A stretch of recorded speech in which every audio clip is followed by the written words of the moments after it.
Magandang umaga po sa inyong lahat. Ako po si Pastor Nolis Calao ng Nazareth Baptist Church.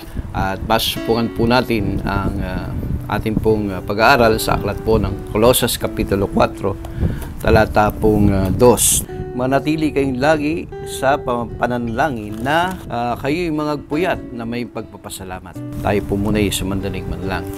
Maraming Diyos na makapangyarihan sa lahat. Maraming salamat po sa umagang ito na yung pinagkaloob sa amin.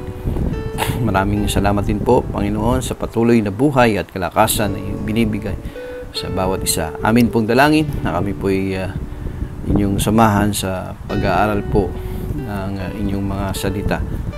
Ito lang po aming dalangin sa pangalan po ng aming Panginoong Jesus. Amen. Sa atin pong pag-aaral ay mayroon po tayong tatlong katanungan na atin pong bibigyan ng kasagutan. Una po, saan dapat manalangin? Datapwat ikaw, pagka ikaw ay mananalangin, pumasok ka sa iyong silid at kung mailapat mo ng iyong pinto, ay manalangin ka sa iyong ama na nasa lihim at ang iyong ama na nakakakita sa lihim ay gagantihin ka. Makikita po natin na ang pananalangin ay mayroon ding lugar kung saan dapat nananalangin ang isang mananampalataya. At sabi nga po ni Haring David, siya ay nananalangin 3 beses sa isang araw, tanghali, umaga, tanghali, gabi. Hindi lamang po sa ating silid, sa ating tahanan, kahit saan po tayo naroon ay makakapanalangin po tayo sa ating Panginoon.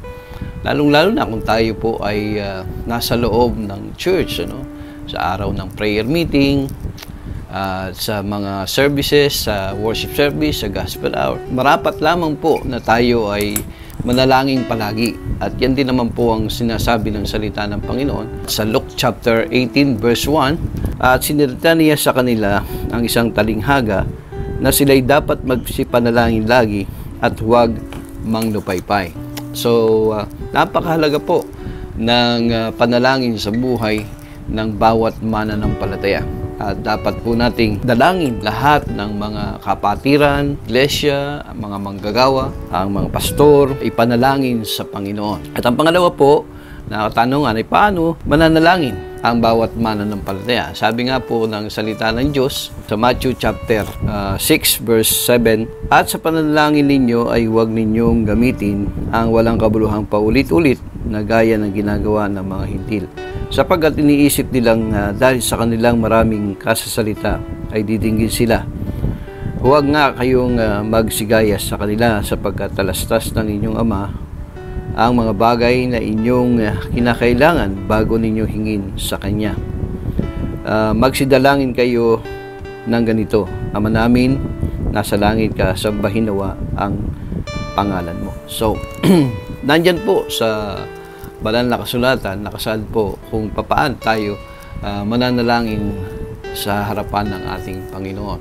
Unang-una, alam na ng Diyos ang ating panalangin at sasabihin. Subalit, siyempre bilang isang mananampalataya ay inuutusan din tayo na manalangin palagi ng ating Panginoon. Yun po ay pagpapakita ng ating matibay at tapat na pananampalataya sa ating Panginoon. At ang pangatlo sa ating pong pag-aaral, kailan dapat manalangin? Ang sabi nga po sa salita ng Diyos na ang mananampalataya ay dapat manalangin palagi. Sabi nga po ng isang halimbawa, si Haring David, siya ay nananalangin 3 beses sa isang araw kung siya ay manalangin sa Panginoon. Nawa tayo ay gayon din, sa bilang isang mananampalataya, na huwag nating kaligtaan o huwag nating ibaliwala sa ating buhay ang pananalangin. Nakakalangkot nga po, pagkagising pa lang sa umaga ay dapat sana ay manalangin na tayo at magpasalamat sa Diyos.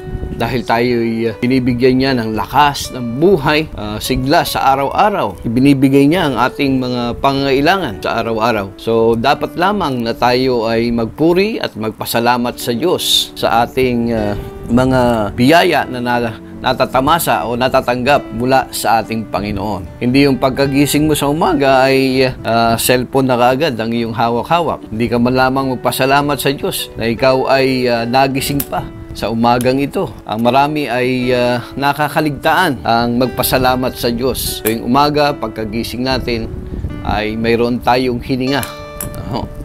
So, dapat lamang na siya'y purihin at pasalamatan ng bawat mananampalataya. At hindi lamang po kung kailan tayo mayroong karamdaman, mayroong problema, pagsubok sa buhay, tsaka lang natin naiisip na lumapit sa Diyos at manalangin. Hindi po ganoon ang dapat mangyari sa bawat mananampalataya, kundi maging tayo ay masaya, walang problema, ay dapat na tayo ay nagpapasalamat pa rin sa ating Panginoon. Huwag po nating kakaligtaan na kahit tayo ay masaya, maligaya, ay nananalangin pa rin tayo, patuloy pa rin tayo na nagpapasalamat at nagpupuri sa ating Panginoon. Hindi kung kailan mayroon ka lamang mabibigat na problema sa buhay o kay karamdaman sa buhay, karamdaman sa iyong pisikal na katawan, ay doon mo lang naaalala ang ating Panginoon. Nalulungkot nga po ako na kumisan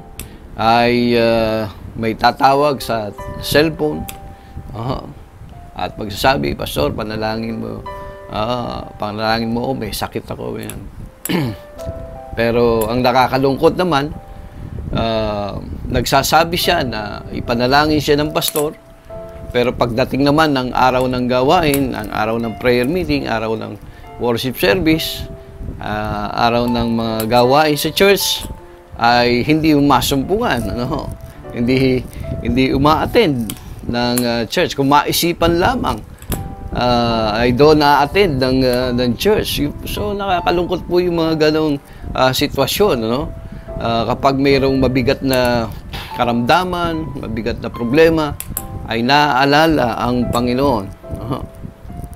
So, nakakalungkot po, mga kapatid, Hindi po dapat ganon ang buhay ng isang mananampalataya, kundi sa gitna ng karamdaman, ng problema, ng suliranin, at sa gitna ng kasiyahan, kaligayahan, ay dapat kang manalangin sa ating Panginoon. So, magandang araw po sa inyong lahat.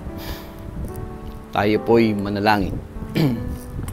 Maraming Diyos, salamat po sa muling pagkakataong ito na iyong pinagkaloob sa amin upang makapag-aral ng iyong salita. Wala po ang aming dalangin sa pangalan po ng aming Panginoong Hesus. Amen.